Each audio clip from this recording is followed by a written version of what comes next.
혹시 커피잔 속 찌꺼기를 보고 챗GPT 같은 AI가 남편의 외도를 알려줬다면 믿으시겠어요? 네, 커피 찌꺼기로요? 네, 좀 황당하게 들리실 텐데 이게 그리스에서 실제로 벌어진 일이라고 합니다. 아, 정말요? 네, 그래서 오늘은 이 놀라운 사건을 좀 파헤쳐 보면서 인공지능과 우리 관계, 또 이 비판적 사고가 왜 중요한지 이런 이야기들을 좀 나눠볼까 합니다. 네, 흥미로운 주제네요. 사건을 좀 소개해드리면요. 그리스에 사는 여성분인데 결혼한 지 12년 됐고 아이가 둘이래요. 근데 어느 순간부터 남편이 바람을 피우는 것 같다는 의심이 들기 시작한 거죠. 아, 그런데 확증은 없고? 네, 맞아요. 물증은 없으니까 얼마나 불안했겠어요. 그래서 진짜 좀 뜻밖의 방법을 씁니다. 자신이랑 남편의 커피잔 있잖아요. 그 찌꺼기 사진을 찍어서 챗 GPT한테 보낸 거예요. 챗GPT한테요?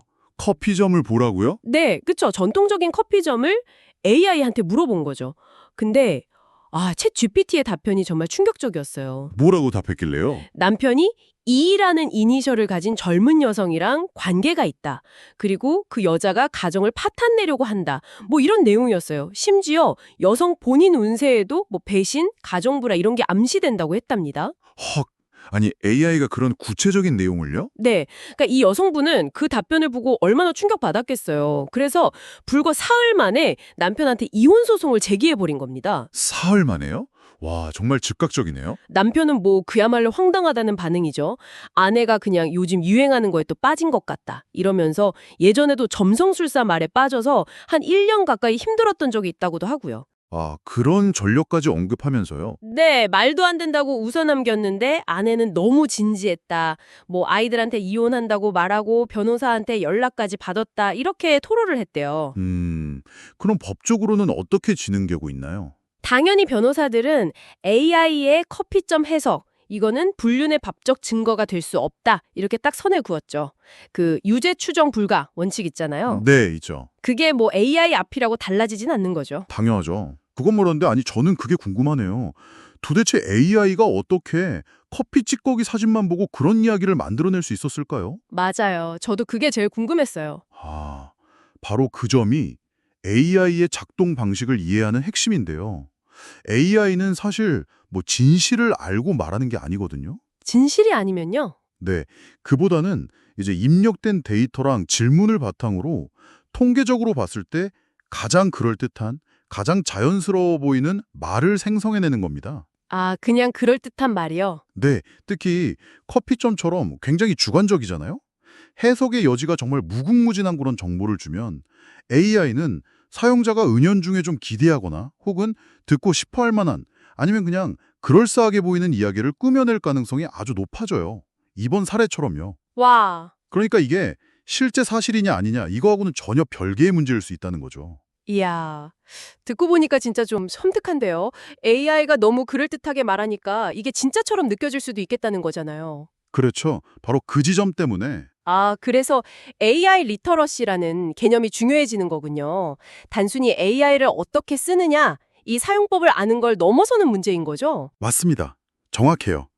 AI 리터러시라는 건 AI가 어떻게 답변을 만드는지 그 기본적인 원리를 이해하고 또 그 능력의 한계가 어디까지인지 아는 것까지 포함해요. 네. 그리고 AI가 주는 정보를 그냥 무조건 믿는 게 아니라 이걸 비판적으로 검토하고 또 윤리적으로 어떻게 활용할 것인가 이런 능력까지 다 포괄하는 개념이죠. 그렇군요. 이 그리스 여성분의 사례가 정말 극단적으로 보여주는 거예요. AI 답변을 비판 없이 그냥 받아들였을 때 한 개인의 삶이 얼마나 큰 혼란에 빠질 수 있는지를요. 뭐 최근에 AI 그림이 미술대회에서 우승했다거나 AI가 만든 가짜뉴스가 퍼지는 그런 일들도 있었잖아요. 네, 맞아요. 그런 사례들이 있었죠. 결국 다 같은 맥락에서 볼 수 있습니다. AI 리터러시가 부족할 때 생길 수 있는 문제들이죠. 이런 AI의 어떤 위험성이나 문제점 이런 거에 대해서 다른 나라들은 좀 어떻게 대처하고 있나요? 우리만 이렇게 고민하는 건 아닐 것 같은데요. 네, 좋은 질문입니다. 해외에서는 이미 AI 리터러시 교육의 중요성을 정말 크게 인지하고 아주 발빠르게 움직이고 있어요.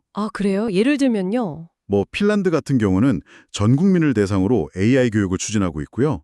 아랍에미리트는 심지어 4살짜리 유아들부터 관련 교육을 시작한다고 해요. 4살부터요? 와. 네, 그리고 미국의 일부 CEO들은 아예 고등학교 졸업 필수 요건에 AI 과목을 포함시키자 이런 제안까지 했어요. 정말 적극적이네요. 여기서 중요한 건 이 나라들이 단순히 AI 활용법만 가르치는 게 아니라는 거예요.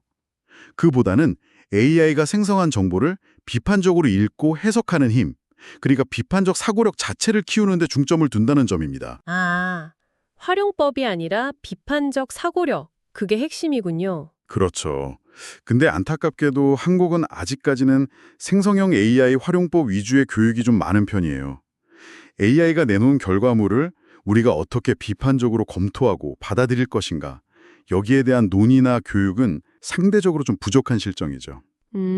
그렇군요. 그리스 여성 사례에서도 봤듯이 AI 답변을 그냥 무비판적으로 수용하는 건 개인의 불행을 넘어서 어쩌면 사회적인 혼란까지 일으킬 수 있는 그런 잠재적인 위험 요소가 될 수 있습니다. 결국 핵심은 AI를 잘 쓰는 것도 중요하지만 어쩌면 그보다 더 중요한 게 AI를 제대로 이해하고 비판적으로 바라보는 것이다. 이런 말씀이시네요. 네, 정확합니다. AI가 정말 강력한 도구인 건 맞지만 이걸 맹신하는 건 정말 금물이다. 이런 경고처럼 들립니다.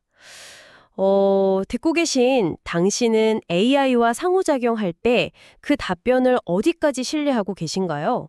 혹시 나도 모르는 사이에 그럴듯한 답변에 그냥 넘어가고 있지는 않은지 한 번쯤 돌아볼 필요가 있겠습니다. 여기서 한 걸음 더 나아가서 생각해 볼 질문이 있어요. 이 커피점 해석은 사실 좀 극단적인 사례처럼 보일 수도 있잖아요. 네, 그렇죠. 좀 특이하긴 하죠. 근데 한번 생각해 보세요. 우리는 일상적으로 정보를 검색하거나 아니면 학교 보고서를 쓰거나 혹은 회사에서 중요한 분석이나 결정을 내릴 때 AI가 내놓는 제안이나 요약, 분석 결과를 얼마나 비판적인 검토 없이 그냥 편리하다는 이유만으로 받아들이고 있을까요? 아, 그러네요. 무심코 그냥 쓸 때가 많죠. 네. 그 편리함 뒤에 숨어 있을 수 있는 함정들을 우리가 좀 더 경계해야 하지 않을까 싶습니다. 네, 정말 중요한 지적이십니다. AI 시대에는 기술을 효과적으로 잘 활용하는 능력, 이것과 함께 그 기술의 본질이나 한계를 좀 꿰뚫어 보고 비판적으로 성찰할 수 있는 그런 균형 감각이 무엇보다 중요해 보입니다.